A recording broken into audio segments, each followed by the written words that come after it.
Stop everything you're doing. Your presence here at this exact second is not accidental. It was not the algorithm, it was not coincidence, and you know this because in the last 3 days, something inside you has changed temperature. That silent restlessness that doesn't go away, not even in sleep. That thought that comes back on a loop every time you try to rest. The strange sensation of standing still at an invisible threshold, as if the ground beneath your feet were waiting for you to take the next step before it appears. You wake up before the alarm. You look at people who once took up space in your life and feel that they no longer make sense. You start a sentence and halfway through realize you are no longer the person who would have started that sentence 30 days ago. You open your phone and the notifications seem to be spoken in a language that is no longer yours. You enter old conversations and leave them emptier than when you entered. You stare at the ceiling at 3 in the morning and know, even without words, that something inside you wants to move from its place. This is not stress. This is not fatigue. This is not a bad Tuesday mood. This is the field of the first 12 days of August opening inside your body before it opens in the sky. And what I'm going to show you here is exactly the architecture of this period, the reason why you are being pulled into it, and what exactly needs to be done so that this window doesn't close and leave without you. The first 12 days of August are not an astronomical calendar. They are a sequence, and understanding that is already the first separation between those who will cross this period with clarity and those who will reach the 13th of August asking why they feel that emptiness in their chest without knowing how to name it. Most people are seeing each event of this month as an isolated item on a list of spiritual things to post about. Meteor shower, okay, pretty. Lion's Gate on August 8th, okay, curious. Total solar eclipse on August 12th. Okay, important. But that way of seeing is precisely what prevents the experience from happening. Because these events are not points. They are one continuous movement, a long breath that starts way back, still in July, and only finishes exhaling when the eclipse closes the cycle on the 12th. It's as if the universe were building a staircase of 12 steps. Each day of the first 12 of August is a step. If you try to jump straight to the top on the 8th or the 12th, you don't climb, you trip. Because what gives the eclipse its meaning is not the eclipse. It's what happened to you in the days that preceded it. It's the silent cleaning that has already begun. It's the discomfort that appeared with no apparent reason. It's the strange tiredness that has no physical cause. It's the impatience with relationships that used to work. Each one of those signs is the staircase being built beneath you. And when the 12th arrives, you're not going to receive a revelation. You're going to see what was already here. That's the point most people can't see. A cosmic portal is not a promise of something new. It's an exposure of what already exists. The correct metaphor is not a gift box that opens on the right day. The correct metaphor is a curtain rising on a theater stage where the scenery was always set up. The staircase, by the way, doesn't go up, it goes down. Down, inward. Each day of the first 12 of August strips a surface layer off you and brings you one step closer to the place where the real decision lives, which is always beneath the noise, never above it. Think about your last week. Pay attention to the seemingly banal moments. That strange hour when you opened the fridge, stood looking inside, closed it, and sat on the kitchen floor without understanding why. That message you typed 3 times and deleted before sending. That silence in the middle of a conversation where the other person kept talking and you, for 2 or 3 seconds, left that room mentally and ended up in a place you didn't even know still existed inside you. That absurd urge to drive somewhere random with no destination, just to remember what it's like to be in motion without going anywhere. Those scenes are not fatigue. They are not procrastination. They are not lack of focus. Those scenes are the field of the 12 days setting up, inside your routine, the points of contact it will use to reach you deeper when the eclipse arrives. It's the same logic as a book where the author plants, on page 20, a small detail that only makes sense when you read page 300. Each day of August is being planted now, and the 12th is page 300. Now, about the preparation for the eclipse, there's a mistake that 90% of people are going to make during this period, and I need you to understand this mistake with a surgeon's precision, because it determines whether you pass through this window or it passes through you. A total solar eclipse, in raw, unadorned terms, is the moment when the light you know, the one that illuminates the world the way you learn to see it, temporarily disappears. And when the familiar light leaves, everything that was hidden underneath it appears. Not because it came from outside, but because it was no longer covered. That's what an eclipse does. It pulls the blanket off, it exposes, and when that happens inside your inner field, the immediate instinct of the vast majority of people is to panic and run outward, desperately searching for answers anywhere. Video, tarot, astrologer, chart, WhatsApp group. Another video, another tarot, another chart. They turn the eclipse into a crowded airport where they keep running from gate to gate without boarding anywhere. And on August 13th, those people are going to wake up exhausted, confused, and empty, without understanding why the window passed by without changing anything. The instruction here is the opposite of instinct. You don't search outside. You protect your attention. You keep within your field a fixed point, a point of balance, a symbolic anchor. It can be a practice, an image, an object, a word, a breath. Something small, but yours. Something that represents connection to your own inner direction, not a borrowed one. Because when the familiar light goes out, those who have an anchor can see in the dark. Those who don't grab onto anything that shines, even if it's fire. And that's why I prepared Magia M28 Exercicios as 28 Chaves du Despertar for you. It's not a course, it's not content to consume. It's the internal structure that will accompany you through a complete lunar cycle, 28 days, with one exercise per day, designed exactly for the kind of window that opens at this moment. Each of the 28 keys is the construction of a fixed point inside you, a safe place where your attention doesn't get lost when the external world starts offering you 1,000 different versions of the same question. The link is in the first pinned comment right below this video, and it was unlocked for those who made it this far. If you feel this window is yours, comment the word portal now. That's it. Comment portal to mark, in your own field, that you chose to go through these 12 days from the inside, not from the outside. And it is precisely because of this point that now I need to show you how people are going to divide themselves before these 12 days.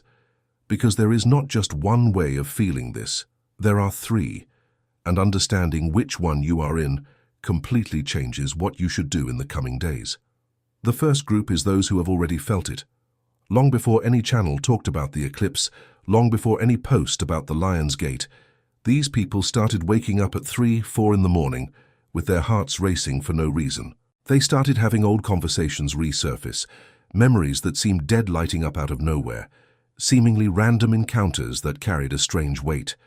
They were pre-warned by the field, not because they are special, but because their sensitivity to their own bodies was more open at that specific moment. If this is you, your job now is to translate. You do not need to seek more information. You need to understand what has already arrived. Every old memory that came back in the past weeks did not come back by chance. It came back because it still had a message you had not decoded before. Every seemingly random conversation is a map in code. Your role is to sit down, breathe, and translate what has already been delivered. Do not write it down in your head. Write it down on paper, because when you write it down, what was loose in the air anchors itself, and what was anchored begins to organize itself into a drawing. The second group is those who will feel it within the window. These people are going through the days of August without yet understanding why they feel so strange, so irritated, so emotional, so silent, so restless. And between the 8th and the 12th day, something is going to happen. Something small, seemingly banal, a phrase someone says, a scene that crosses your eyes, a dream, a memory that appears in the middle of a shower, and that seemingly small thing is going to unlock an entire revelation. If this is you, your job is presence, to be available, not to react automatically to anything.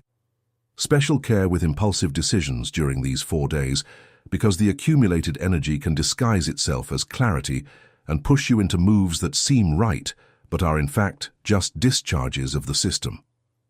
No sending messages in the middle of the night, no ending relationships on impulse, no buying a ticket to anywhere without sleeping on it. Wait for the 13th day to make big decisions. Before that, just observe. The third group is those who will only understand afterward. The 12th passes, the 13th passes, the 15th passes, and at some random moment of everyday life, looking at the ceiling, drinking water, driving, these people will make a retroactive connection. That thing that happened to me in early August was this. If this is you, do not beat yourself up. None of the three groups is more spiritual than the other. The difference is not height of consciousness. The difference is merely the timing of each person's internal clock. Some bodies process information in real time. Others process it with delay because they are busy carrying responsibilities that leave no room for the field to manifest immediately. And it is not rare that the best awakenings are precisely the delayed ones, because they arrive when the person is no longer seeking, and therefore cannot mistake the experience for spiritual performance. If you recognize that you are in Group 3, your role is not to speed up. Your role is to create space for the echo to arrive. But all three need something in common, a structure that survives the window. Because it is useless to have a revelation on the 12th day and return to the same life on the 14th. Revelation without structure is like lighting a match inside a tunnel. It lit up for 2 seconds, and now the dark is darker than it was before. The Lion's Gate on August 8th has been year after year poorly explained across social media. It was sold as a magical day, as if all you needed was to wake up on the 8th, take a deep breath, ask something of the universe, and the portal would automatically deliver. That is not true, and the cost of that lie is high because people arrive on the 8th demanding from the universe what they never built within themselves. The Lion's Gate is not a door, it is the start of a corridor. A 4-day corridor that runs from the 8th to the 12th of August. And in these 4 days, what happens is very specific, and you need to understand it now so you don't confuse it later. In these 4 days, everything that has not yet been processed inside you will surface to be processed. Old patterns you thought you had already overcome will return with surgical clarity, as if the universe were making one last sweep before opening the final corridor of the eclipse. If you have an abandonment pattern, it will show up disguised in an apparently harmless conversation. If you have a self-sabotage pattern, it will knock on your door like a sudden temptation to destroy something you just built. If you have a pattern of needing external validation, it will show up as a sudden urgency to ask someone's opinion about something you already know. If you have an escape pattern, it will show up as a strange fatigue that pushes you to sleep early precisely on the days you need to stay awake, watching what is happening. If you have a pattern of excessive control, it will show up as a sudden desperation to resolve today something that can only be resolved weeks from now. These 4 days between the 8th and the 12th are the test, not the portal itself, the test.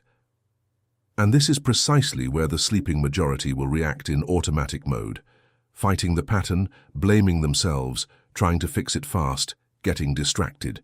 And this is precisely where those with internal structure will do the opposite. Observe, name, breathe, let it pass. Because the test of these 4 days is not asking you to resolve the old patterns. It is asking you to recognize them one last time before the light of the eclipse erases them. If you want to cross this corridor without wasting energy and without self-flagellating for the next 2 weeks over automatic reactions, you need a map. And that map is exactly what became Magia EM28 Exercicios. Each key, a pattern, 1 per day. The link is in the first pinned comment, and it closes soon. Don't leave it for after the 12th. After the 12th, it's not preparation, it's reconstruction. And rebuilding costs much more than preparing. The 12th of August is the point where 3 celestial events converge in the same symbolic field, and I need you to pay attention to this, because the coincidence is the message itself. The total solar eclipse happens on the same day as the new moon, which is already rare, and at the same peak of the Perseids, the most visible annual meteor shower in the northern hemisphere. If you observe this as isolated astronomy, it's merely an overlap of dates. But if you observe this as language, what the sky is showing is a progressive reduction of light, followed by a revelation of particles. First, the moon covers the sun. Then, the new moon removes the moon's own brightness. And in the middle of that double darkness, the meteors, small points of light crossing the void. It's a stage scene, it's a complete sentence built in 3 acts. And the sentence is this. When the main light goes out and the secondary light goes out along with it, you notice the smaller lights that were always there, but that accustomed brightness wouldn't let you see. Translating inward, when the external reference points you used to know who you are begin to go out, what appears is not darkness. What appears is you.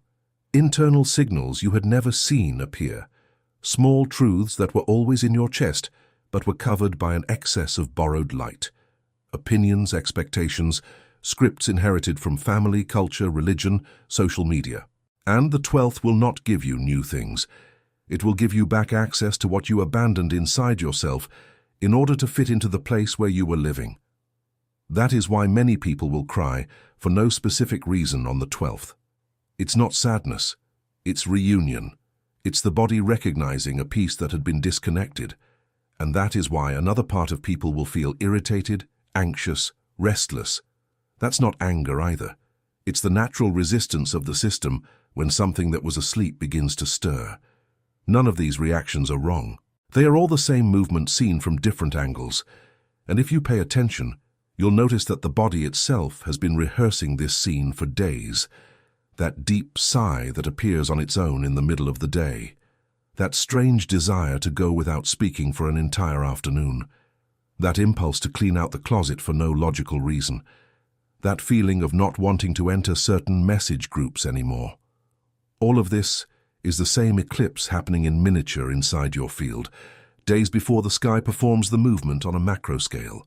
Because when an astronomical event of this magnitude approaches, it doesn't arrive, it announces itself. And the announcement comes through the body before it comes through the mind. The body always knows first. The mind is the last to receive the news, and that is precisely why it reacts with resistance. It's entering an event that the body has been processing for weeks without inviting it to the meeting. That is why many people on the 6th, 7th, 8th of August begin to feel an internal dissonance between what the body asks for and what the mind still tries to maintain. The body asks for silence. The mind pushes distraction. The body asks for a new decision. The mind holds on to the old script. That dissonance is the eclipse arriving through the edges. And there is something specific about the Perseids in this context that almost no one is explaining with due precision. The Perseids are not shooting stars. They are fragments of a comet that crossed the solar system over 1,000 years ago, the Swift Tuttle, and whose remains Earth crosses every time August arrives. You are literally crossing the trail of something that disintegrated long ago, and what was left of that something ignites in the sky at the exact moment it crosses our atmosphere. Translating, what has already disintegrated continues to deliver light. Think about that for a second. The Perseids are the visual proof underlined by the universe itself that dissolution is not an end. What came loose from you in recent years, what died inside you in previous versions, what you had to leave behind to get here, none of it is lost. It keeps crossing your field as a spark every time you cross the orbit of your own memory. And day 12 is precisely the day you pass right through that band of fragments. That's why many people will have, between day 10 and day 13, dreams about people who have died, or vivid memories of phases that seemed forgotten, or a feeling of nostalgia with no address. It's not regression. It's the orbit of your own history, crossing the trail of everything that came apart inside you for you to be who you are now. And now we've reached the point that separates those who will leave August changed from those who will leave August merely tired. There's a huge illusion surrounding the word awakening. People use that word as if it meant receiving confirmations from the universe, seeing synchronicities, getting signs, having beautiful insights, and of course, that can be part of it. But mistaking the landscape of awakening for awakening itself is the error that keeps millions of people stuck in the same version of themselves for decades, just with updated vocabulary. True awakening is not receiving confirmations. It's being willing to let go of certainties. It's looking at an idea that held up your identity and asking, what if this is no longer true for me? It's looking at a relationship and asking, what if the bond that exists here no longer represents me? It's looking at a career, at a city, at a habit, at a political opinion, at a spiritual practice, at a way of loving, at a way of eating, at a way of sleeping, and being able to bear the question, what if this is no longer mine?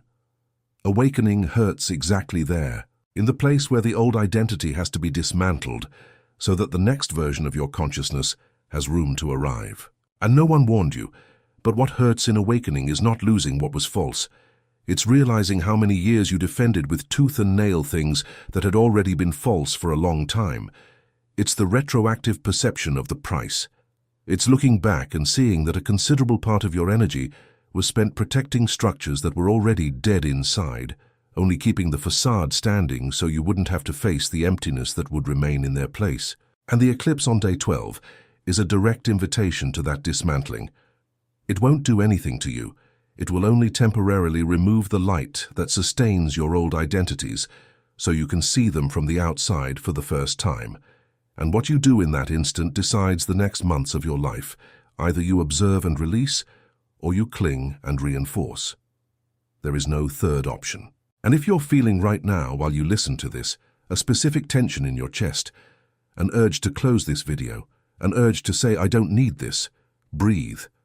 That reaction is the old pattern asking you not to continue. Listen to the pattern, thank it, and continue. That's the whole line of practical awakening. Comment down below now the word conscious to mark within your own field that you chose not to close this transmission in the middle. It's not about me. It's about the commitment you just made to yourself. And before I close the cycle of this video, I need to remind you, this window does not repeat itself identically. Each total solar eclipse has a specific signature in time, and the cost of letting this one pass is not losing an event. It's losing the only version of it that existed for you at this point in your timeline. That's why Maggia M28 Exercicios was structured in exactly 28 days, a full lunar cycle, starting within this window and ending after its dust settles. Each key is a decision, each day a step. The link is in the first pinned comment. It's not about running, it's about not letting the only version of this portal pass silently through your life. And here is the last thing you need to understand before you close this video, because this is the key that reorders everything that has come so far. The eclipse of the 12th of August is not going to create anything. It is not going to install any new energy inside you. It is not going to download any code from the sky. What it is going to do is reveal. It is a revealer of processes that were already happening inside you since the first day of the month, and probably from long before that. That decision you almost made on the 2nd and then backed away from. That strange encounter on the 4th. That conversation that knocked you off your axis on the 6th. That vivid dream on the 7th. That feeling of having lived it all before on the 9th. That sudden urge to change everything on the 10th. None of it was random. None of it was you overreacting. All of it was the same preparation being delivered in pieces inside your everyday life, in the silent, fanfare-free way the field prefers. And when the 12th arrives, you are going to look back and see that those pieces were always one single design. And the design is the beginning of the next chapter of your life. That is why the final guidance of this video is not to do something big on the 12th. It is to go back to the earlier days, reread the month, write down what happened on the 2nd, on the 4th, on the 6th, on the 7th, on the 9th, on the 10th. Pay attention to who showed up out of nowhere. Pay attention to what you almost said but swallowed. Pay attention to what you dreamed and never wrote down. Pay attention to the numbers that repeated. Pay attention to the songs that came back uninvited. Pay attention to the people who suddenly vanished from your field, because their leaving is also a message. Because the eclipse is not going to give you an answer. The eclipse is going to illuminate the answers you were already receiving without noticing. And that is when you finally understand that this window was never about the sky. It was always about you. The sky merely mirrors what was already being delivered within. If you made it this far, know that what you heard today was only the preparation. The full revelation of what this window means for the next phase of your life is in the video that is about to appear on your screen right now. Click on it. The first 60 seconds will reorder the timeline you had been building up until this morning. And if you are not yet subscribed to this channel, understand one thing. Every video here is a coordinate within a larger map of the year. A portal only makes sense inside the sequence. If you only receive loose pieces, you lose the context, and without context, the portal becomes a pretty scene, that does not change your life. Activate the bell. Save this channel, because the next video shows exactly what happens from the 13th of August onward, and it is already being prepared for those who have a real intention to cross the entire window and not just peek inside it. I will see you on the other side of the eclipse. And if you felt even for a second that this transmission was delivered directly into the exact coordinate where you are standing right now, hold on to that feeling. It is the signature of the field confirming that you arrived exactly where you needed to arrive.